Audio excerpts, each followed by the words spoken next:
Hey there, Mary Sheila here with Occidental Nutrition, and I wanted to wish you a happy spring. Yay, we made it. And whether you're surrounded by beauties like I am right now, or maybe you know they're emerging underneath the snow, I'm just happy that we made it, and it's the most beautiful time of year. And I'm just here to remind you about a few things, and I wanted to talk about detoxification because it's often a time where we think about it. It's a great time for liver, gallbladder. In Ayurveda, it's kapha time of year, so that includes the elements of water and earth. It can still be kind of cold. We're getting a little spring rain today. So it's a good time to kind of get those inner waters moving. That's why we think about detoxification. But I also want to just say it doesn't have to be super extreme. And I say that because sometimes people think, oh, I need to do this massive fasting and or all these powders and supplements, and you still have a full plate, and it can feel overwhelming, and it can also feel kind of stressful. So I want to share some real simple ways that you can detoxify as a working person, right? As a working person who might not be able to just, sit at home and, not do a whole lot, and really still feel like you're doing right by your body and this time of year. One of the things I want to just start off with by saying, and one of the things I do have a little something for you. If you stay to the end, I'll let you know what that is. But the first thing I want to say is this time of year when everything is emerging and all the buds of the leaves and the flowers are all coming out. Yes, there's flowers that come out all during the season, but it's such a special time of year. So my recommendation is don't miss it. Like, get outside, do your workouts outside, take walks outside. If you have to go from point A to point B and you're bringing your lunch, like, make time to maybe go to that really beautiful park near on your way and bring a blanket and go there, or eat your lunch and take a walk. Like, make the time and do it with a friend, do it by yourself, however you have to do it, but make it a point to not miss the spring, because just taking in the energy of what's happening all around us with the plants is very calming to the nervous system and has its own, kind of calming, detoxifying effect, right? So this is going to be important no matter what. So I want to talk to you about some springtime detoxification things that can be done in a very healthy and sustainable manner without resorting to any extreme measures, okay? So I like to call this the working person's way to approach spring detoxification. These are gentle and really tried and true effective ways to detoxify. And one of them is to really focus on whole foods. Emphasize whole, unprocessed foods in your diet, such as fruit, vegetables, whole grains, legumes, nuts, seeds, lean proteins. All of these foods are going to provide you with the essential nutrients and fiber. Fiber is really critical for detox every day, and that's going to support your digestion and overall health.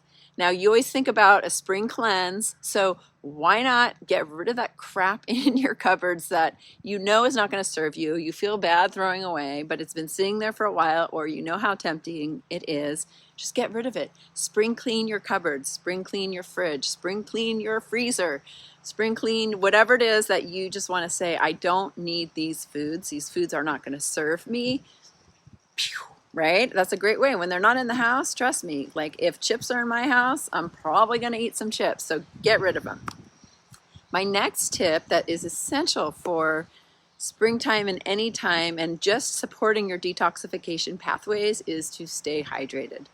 Drink plenty of water throughout the day, in between meals, to stay hydrated, and that will really support your detoxification processes. You can also include herbal teas, infused water, or with fruits or herbs, and that's all going to really help. And so I will say that like the herbs that are coming up out of the earth right now, like my lemon balm and nettles and cleavers and mint, those are all super nutritive, very tonifying, and great for supporting our detoxification pathways. Like, okay, we're 70% water. We have 3 times as much lymphatic fluid, which is our detox pathways and our immune system, than we have blood. So keep your inner waters flowing, okay? The next is to even just include foods that are considered to be detoxifying, right? So those would be foods that support liver function and elimination. And that's going to include the cruciferous vegetables like broccoli, cauliflower, Brussels sprouts, and leafy greens like kale and spinach and arugula, and citrus fruits, which are totally in season right now, like lemons, limes, oranges, also things like beets, ginger, garlic, and turmeric, right? So those are very, like, they're by their nature, they support the detox pathways, right? So our detox pathways are always working, but we're just giving them like some of the nutrients that they need, okay? The other thing is kind of goes along with clearing out your spring cleaning your kitchen is reduce any added sugars and processed foods. Seriously, when we minimize the consumption of those added sugars and those refined carbohydrates and processed foods and sugary beverages, right? That is a win-win-win for our body and for our sleep and for our mood and, and for our skin. So when you have a sweet craving, go for some fruit. Again, there's the citrus or maybe green apples or berries, things like strawberries that are totally in season. Strawberries are in season. I know these other things aren't sweet, but like grilled asparagus or roasted asparagus or asparagus salad, yum. So good. So choose the whole foods and the most that you can, right? You're not going to be perfect, but you can be maybe in the spring closer to perfect, right? And do the best that you can. You also want to support your digestive health, right? And that's going to be maybe adding more probiotic rich foods, whether it's yogurt, kefir, or kraut, or kimchi, or kvass, or kombucha. And even if you drink those drinks, I always like to dilute them with a little sparkling water or regular water because they can add a little more sugar to your diet. So just dilute them down a little bit and then they last a little bit longer. But a healthy gut microbiome also supports our gut, our overall health and our immune health. And then fiber-rich foods, right, are also going to support the microbiome. I remember years ago when I very first started my nutrition career, I was the nutritionist down at this beautiful spa in Freestone called Osmosis. And I remember the doctor that helped kind of design the cleanse. There was a couple of us that put our heads together. And he was saying, gosh, when you clean things up in the spring, it is so important because it's still kind of flu and cold season. And so when you eat less sugar, you have a stronger immune system. So it's really a great time to do that. And a really good way to kind of really support digestion and add, everyone talks about an anti-inflammatory diet. Like one of the cornerstones of an anti-inflammatory diet is herbs and spices. Using herbs and spices, they are known for their detoxifying and anti-inflammatory properties, right? This is like eating cilantro and parsley, which are all coming up right now, especially if they're volunteers in your garden. Dill, mint, cumin, coriander, and cinnamon. It's going to make your food taste delicious, but it's going to get your juices going. It's going to support digestion, and those are all anti-inflammatory. Whoop, whoop, right? So that's where we can bring in those anti-inflammatories, and they're also high in things like quercetin. So they're just, even adding more herbs and spices is like adding a natural antihistamine. So if you have allergies, all of these things are going to support liver, gallbladder, bring down inflammation and help you with, allergies. And a lot of times people find that even removing grains, if you are, a sniffly person in the spring, remove grains and sugars and see how you do. That should probably really help. And then the other thing, right, when we're doing all these things is to be very mindful, right?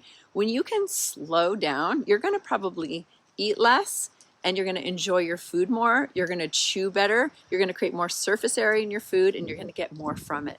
So when you practice mindful eating, you're going to pay attention to your hunger cues. You're going to chew your food thoroughly, eat slower, and you're going to support your digestion. And you're probably going to feel, again, full sooner. So you might be eating less, which oftentimes that's a big thing for a lot of us. I was listening to a podcast the other day and just talking about how in the late 1800s, how much smaller our plates were. So just that reminder, like if you're a little more sedentary, then you might not need to eat as much, right? And that when we're mindful, we pay more attention to our portion sizes, and eating less supports our detox pathways. And I will say this, a lot of times people think, oh, I'm going to go on a cleanse and I'm just going to eat vegetables. Well, the liver and our detox pathways, they really do need amino acids. So you want to include some lean protein in your whole protocol for the springtime. Whether it's legumes and seeds and nuts and tofu and things like that, or it's animal proteins, or it's omnivorous like I like to be, and then you can make sure to get lean protein with each meal, right? And then again, we're happy it's springtime. We're getting back together with our peeps and we're having a little bit more fun, and the days are longer. In fact, they get longer by 2 minutes and 46 seconds every day until summer solstice. That's a fun fact I just learned. So we want to be mindful. If you really want to detox, you want to limit and reduce your caffeine intake and your alcohol intake, right? So we know that caffeine can kind of busy the liver, and the liver is doing a lot of things. So it doesn't mean you have to get rid of it, but just take a little mental note of your caffeine and maybe reduce it. And also limit your alcohol, right? More parties, more socialization, but alcohol certainly busies the liver. Not so good for the brain, not so good for the stomach lining. So if you're serious about it, you're going to say, take a little break there. And with these longer days, don't forget to still prioritize your sleep. Sleep is like something that is, when you're sleeping, it is so detoxifying. Every single night, your body's doing all kinds of magic while you sleep. So get a good night's sleep. Don't stay up too late. Try to still have an earlier dinner. That's very good for the detox system and the digestive system as well. Okay, so what I have for you, thank you for watching till this part, is I've got some really delicious spring recipes for you, highlighting some amazing, very nutrient-dense vegetables of springtime. So you'll see some recipes below with asparagus and strawberries and spinach and radishes and rhubarb, right? All just beautiful. Think about like a strawberry rhubarb pie, right? That's very springtime. So all of these vegetables that are naturally springtime vegetables and fruits are going to give you a lot of the nutrients to support the body, to support the detoxification pathways. And they're delicious this time of year. They're tender, they're young, they're succulent. And so, it's a great time to enjoy that. And if you're like, I don't know what the springtime vegetables are, go to your local farmer's market, and see what they have available and do it that way. I mean, of course you can Google it too, but I just gave you a few good ones as well. So grab my recipes below and enjoy them and let me know how you like them. Thank you for watching, and please subscribe to my channel for more tips like this, and check out some of my other videos and click on the bell for notifications. And have an amazing spring, and make sure you take the time to enjoy it, because it's raining now. It's going to be gone before we know it, right? All the beautiful flowers will turn to leaves, and it'll still be beautiful, but cherish this. See you next time.